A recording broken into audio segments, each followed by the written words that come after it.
Bismillahirrahmanirrahim. Assalamualaikum warahmatullahi wabarakatuh. Ananda soleh dan soleha. Apa kabarnya hari ini? Ustazah harapkan semua anak-anak ustazah dalam keadaan sehat dan selalu dalam lindungan Allah Subhanahu wa Ta'ala. Amin ya rabbal alamin. Pagi ini ustazah ingin mengajak semua anak-anak ustazah untuk bersyukur kepada Allah karena hari ini kita kembali diberikan kesempatan oleh Allah untuk menghirup udara segar di pagi hari sehingga kita dapat bersama-sama menyaksikan video pembelajaran IPA pada hari ini. Nah, Ananda semuanya, untuk memulai pembelajaran IPA hari ini, Ustazah minta seperti biasa, anak-anak Ustazah di rumahnya masing-masing, kita bersama-sama membaca doa sebelum belajar yang pertama, kemudian dilanjutkan dengan membaca ikrarnya, dan murojaah hafalannya masing-masing di rumah. Ustazah harapkan semua anak-anak Ustazah dalam memulai menonton video pembelajaran ini, lakukan ketiga hal tadi ya nak ya. Alhamdulillahirrabbilalamin. Setelah kita bersama-sama membaca doa sebelum belajar, kemudian dilanjutkan dengan membaca ikrarnya dan murojaah hafalannya masing-masing di rumah, kita hari ini akan melanjutkan materi masih dalam bab klasifikasi materi dan perubahannya. Namun kita akan melanjutkan materi ke campuran heterogen. Sebelum kita lanjutkan materi hari ini, Ustazah ingin mengingatkan kembali kepada anak-anak Ustazah bahwa minggu lalu kita itu sudah membahas mengenai klasifikasi materi yang terdiri dari yang pertama unsur, yang kedua senyawa, dan yang ketiga campuran. Nah, untuk campuran ini sendiri kita pun sudah membahas itu. Yang pertama ada yang namanya campuran homogen. Ya nak ya, untuk mengingat kembali Ananda bisa menonton video pembelajaran sebelum ini. Tujuan pembelajaran kita hari ini yang pertama, nanti Ananda bisa menjelaskan jenis-jenis campuran heterogen. Yang kedua, nanti Ananda bakalan mengetahui bagaimana metode pemisahan campuran. Kemudian tujuan pembelajaran yang terakhir, yaitu yang ketiga, Ananda nanti bisa menjelaskan sifat-sifat dan perubahan-perubahan dari zat-zat yang telah kita pelajari. Baiklah Ananda, kita lanjut ke campuran heterogen yang sebelumnya kita juga udah bahas yang namanya campuran homogen. Nah, kalau untuk campuran heterogen, ini dia merupakan campuran antara dua macam zat atau lebih yang partikel-partikel penyusunnya masih dapat dibedakan satu dengan yang lainnya. Contohnya itu ada tanah, air sungai, makanan, minuman, air laut, adonan kue, air minyak, dan lain-lain. Kemudian campuran heterogen itu dibagi dua, yaitu satu koloid dan satu lagi suspensi. Kalau koloid itu partikel-partikelnya hanya dapat dilihat dengan mikroskop ultra, artinya partikel-partikelnya itu kecil, ya.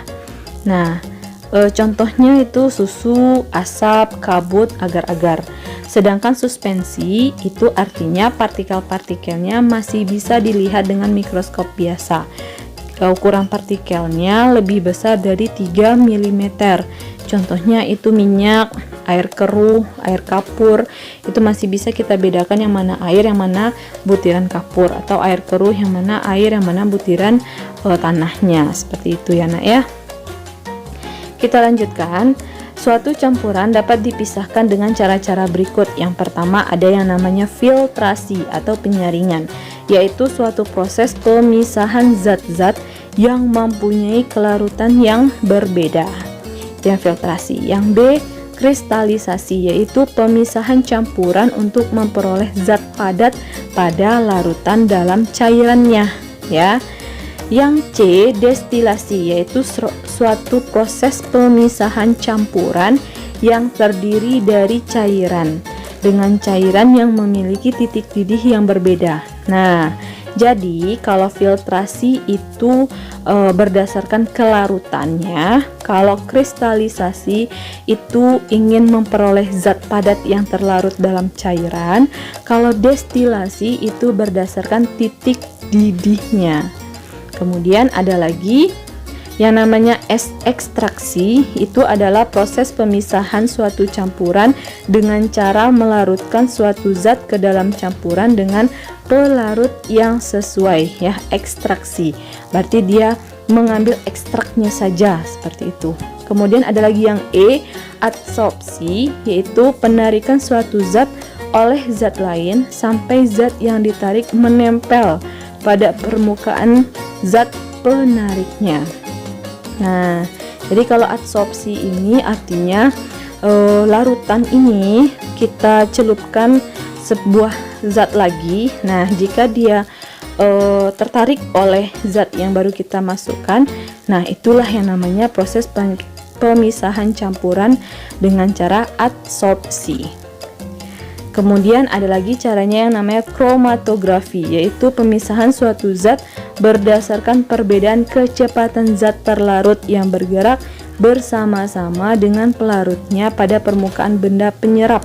Biasanya kalau kromatografi ini dia menggunakan kertas yang dicelupkan, kemudian dilihat dua larutan yang tercampur ini siapa yang lebih cepat. Nah, itu yang namanya pemisahan zat kromatografi. Kemudian yang G itu ada sentrifugasi, yaitu proses pemisahan campuran dengan menggunakan prinsip sentrifugal. Artinya dia menggunakan alat yang pada gambar, diputar-putar. Nah, kemudian nanti ada terjadi pemisahan campurannya di sana. Kita masuk ke sifat zat dan perubahannya. Yang kita bahas di sini yaitu sifat fisika dan sifat kimia. Sifat fisika terdiri dari yang pertama perubahan wujud zat, yang kedua warna zat, ketiga kelarutan, yang keempat daya hantar listrik, yang kelima kemagnetan, dan yang terakhir itu ada titik didih dan titik lebur. Titik lebur artinya itu adalah mencair. Nah, ini merupakan perubahan wujud zat. Ini skema dari perubahan wujud zat seperti yang sudah kita pelajari minggu lalu, bahwa zat itu terdiri dari padat, cair, dan gas. Nah, di sini bisa sama-sama kita perhatikan, jika padat menjadi cair, itu dia dalam proses namanya mencair. Cair menjadi padat, prosesnya namanya membeku. Padat menjadi gas, nama prosesnya menyublim. Gas menjadi padat, nama prosesnya mengkristal. Cair menjadi gas, nama prosesnya menguap. Dan gas menjadi cair, nama prosesnya mengembun. Nah, Ustazah yakin anak-anak Ustazah sudah pernah melihat skema perubahan zat ini waktu SD ya nak ya. Baik, kita lanjutkan. Kelarutan. Kelarutan itu adalah kemampuan suatu zat terlarut untuk larut di dalam suatu zat pelarut. Nah, sedikit bingung ya. Nah, Ustazah ambil aja contohnya langsung di sini. Pelarutnya itu air dan zat terlarutnya itu gula misalkan ya. Nah, jadi 1 sendok gula itu kita masukkan ke dalam air, dilarutkan ya, diaduk-aduk, kemudian menjadilah dia larutan gula. Nah, di sana kelihatan gulanya itu dia sudah menyatu dengan air, sehingga Ustazah buatkan di sana bulat-bulatnya biru putus-putus. Itu artinya dia sudah menyatu dengan air ya. Nah, keterangannya di sini partikel zat terlarut atau gula tadi tidak dapat terlihat lagi, sehingga tidak dapat dibedakan dengan pelarutnya. Pelarutnya itu adalah air ya, yang kita ambil contohnya tadi. Itu yang namanya larutan.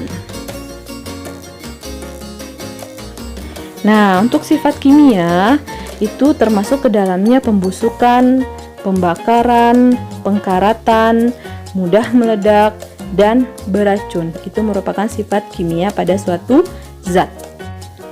Oke, karena kita sudah tahu tadi ada sifat kimia dan sifat fisika, kita masuk ke perubahannya lagi. Perubahan zat atau perubahan materi ini dapat terjadi karena pemanasan, atau dicampur dengan zat lain, atau karena sebab-sebab lainnya. Perubahan materi dapat digolongkan atas 2 golongan, yaitu pertama perubahan kimia dan kedua perubahan fisis. Nah, perubahan fisis ini sama juga dengan perubahan fisika. Ya, kita bahas satu persatu. Kita bahas pertama yaitu perubahan fisis atau perubahan fisika. Ciri-cirinya Perubahannya itu bersifat sementara, kemudian tidak menghasilkan zat baru. Artinya partikel penyusunnya itu sama, ya. Kemudian yang berubah hanya wujud dan ukuran zat. Gas menjadi air atau sebaliknya, atau air menjadi padat atau sebaliknya, seperti itu. Itu yang namanya perubahan fisik, perubahan fisika atau perubahan fisis, ya nak ya. Kemudian contoh perubahan fisis yang lainnya itu ada air menguap, es mencair, uap air mengembun, lilin meleleh, ya. Itu kan artinya bentuknya saja yang berubah seperti itu. Kemudian ada bongkahan belerang menjadi serbuk belerang, kemudian melarutkan gula atau garam dalam air. Nah, itu yang namanya perubahan-perubahan fisik. Kita lanjutkan ke perubahan kimia. Ciri-cirinya, perubahannya itu bersifat permanen. Artinya tidak dapat diubah lagi menjadi zat kimia seperti sebelumnya, kayak gitu. Kemudian terjadi perubahan susunan zat. Artinya partikel-partikelnya itu berubah. Kemudian biasa disertai dengan suatu perubahan yang dapat diamati, yaitu contohnya seperti ada gelembung gas, atau terbentuknya endapan, atau terjadinya perubahan warna, atau terjadinya perubahan suhu. Nah, itu ciri-ciri perubahan kimia. Dan pastinya pada perubahan kimia dia bakalan menghasilkan zat baru. Contohnya kita ambil nih, nasi menjadi basi. Nah, itu partikelnya udah berubah, kemudian sifatnya juga permanen. Kan nasi basi nggak bisa kita ubah lagi ke nasi yang baru ya nak ya. Nah, kemudian ada lagi contoh lainnya pembuatan tape. Pembuatan tape itu berarti kan dari singkong menjadi tape. Kan kalau dari tape menjadi singkong kan nggak bisa lagi ya nak ya. Nah, itu yang namanya contoh-contoh perubahan kimia. Nah, contoh lainnya ada lagi logam berkarat, kemudian ada lagi pita logam magnesium yang terbakar. Nah, artinya perubahan fisika itu, perubahan kimia itu dia tidak bisa kembali ke bentuk awalnya. Artinya sifatnya itu permanen dan susunan partikelnya juga berubah seperti itu ya nak ya. Nah, sekian untuk hari ini. Terima kasih atas perhatiannya Ananda semua. Baiklah Ananda, sekian untuk hari ini. Sebelum Ustazah menutup video pembelajaran pada hari ini, Ustazah ingin meminta semua anak-anak Ustazah untuk menengadahkan tangannya dan bersyukur kepada Allah Subhanahu wa Ta'ala bahwa segala sesuatu yang diciptakan oleh Allah, baik itu di luar angkasa maupun lingkungan di sekitar kita, itu semuanya memiliki manfaat bagi diri kita dan keluarga kita untuk dalam melangsungkan kehidupan sehari-hari. Ya nak ya, jadi Ustazah minta anak-anak Ustazah semua di rumah itu senantiasa bersyukur kepada Allah. Oke, untuk hari ini Ustazah cukupkan. Marilah bersama-sama kita mengucapkan Alhamdulillahirabbil alamin. Assalamualaikum warahmatullahi wabarakatuh.